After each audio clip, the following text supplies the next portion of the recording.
بسم الله الرحمن الرحيم. الحمد لله رب العالمين، والصلاة والسلام على أشرف المرسلين سيدنا مولانا محمد صلى الله عليه وسلم. السلام عليكم ورحمة الله وبركاته. waxaan halkan ka salaamayaa dhammaan Soomaali Maxamed meel walba ay joogaan. waxa ka inooga sii socon doona insha Allah gabayadii diiniga ahaa ee taxanaha. waxa gabayga maanta la yiraahdaa fikirka xun, wuxuuna ka hadlayaa in aadan si xun u fikirin.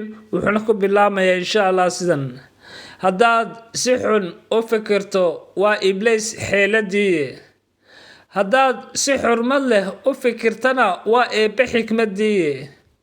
dadka nacabkee xun waa xaabadii shaydaane, nin xishood leh iyo xaaskiisa kala irdheeya. xaqa ilaahay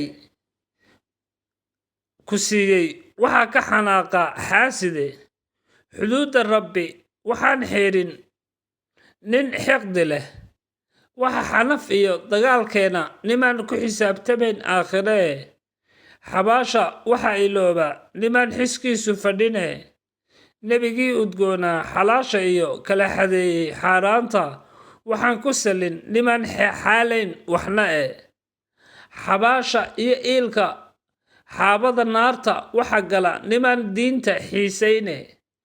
xilliga iyo wakhtiga waxaan ku xisaabtamin nimaan xeer lahayne. waxaan diinta xifdin nimaan damiir xidho lahayne. haddaad si xun u fikirto waa iblis xeeladii, haddaad si xurmad leh u fikirtana waa eebbe xikmadii. waad mahadsantihiin dhammaantiin. waxaan leeyahay aan si fiican u fikirno kol walba, wax walbana xagga fiican aan ka eegno insha Allah walaalayaal. wasalaamu calaykum waraxmatullaahi wabarakaatu.